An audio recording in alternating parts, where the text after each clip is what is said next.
Başlattan oxirigacha to'liq chiqarib yopasiz.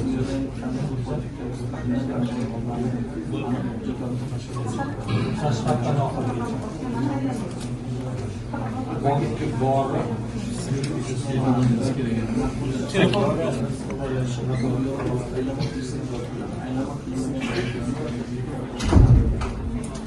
yozib olib, kallamni qilib, masala yechilsin 100%.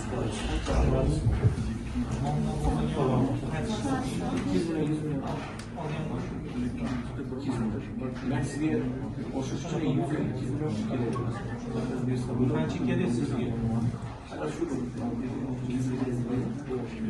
Mashhaddan oxirigacha to'liq chiqarib yopasiz.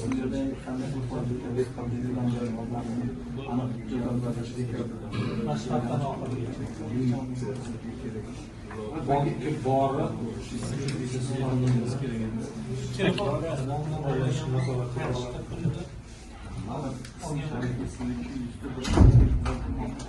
yozib olib, kallamni qilib, masala yechilsin 100%. Tushunarli? Mashhaddan oxirigacha to'liq chiqarib yopib berasiz. Tushundingizmi? Bo'ldi. Masala yechildi. Mashhaddan oxirigacha. Telefon nomeringiz kerak edi.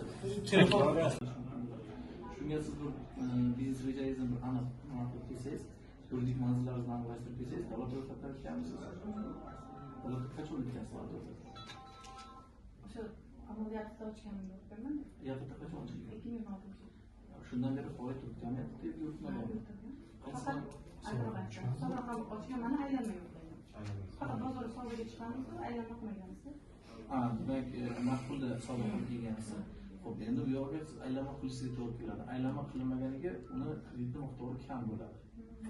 Aylanmangizga qancha pul kerak? Nima so'raysiz? Shu kiyimgacha aylanlar. Xo'p, qancha aholisiz qoldi? Qanday? Shundan 200 million, 100 million. 200 million. Demak, sizga o'sha uchun 100 va 200 million pul kerak bo'ladi. Siz bersa bo'ladi, shu miqdorgacha bilmayman. Shu bizga faoliyat joyingizni o'rganib chiqadi. Siz bu yerda qanday qilib foyda topasiz, qanday planlarni aniq hujjatlarni topishingiz kerak. O'rganib chiqib Bankga borib, o'sha biznes planingiz bilan mana oilashni nazorat eta oladi. ism-sharifingiz. Yozib olib, kallamni qilib, masala yechilsin 100%. Tushunarli? Tamam. O'zimizda sabr bor. Shu 2 yil atrofida o'zi yetadi.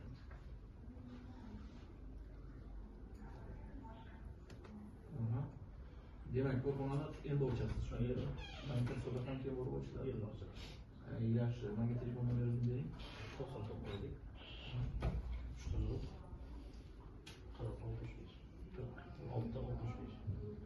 Yuridik manzil aniqmi? Sexkom. Necha kishi ishlayapti? Sexda 3 kishi ishlaydi endi hozir. Bizda shunday nima qilingan, tadbirkorlik subyektlarini ish o'rnini yaratish uchun imtiyoz belgilangan. Agarda mana biz hozir kredit ajratamiz, kreditimiz misol uchun 25 yoki 20 hektar to'g'risida bo'ladigan mablag'.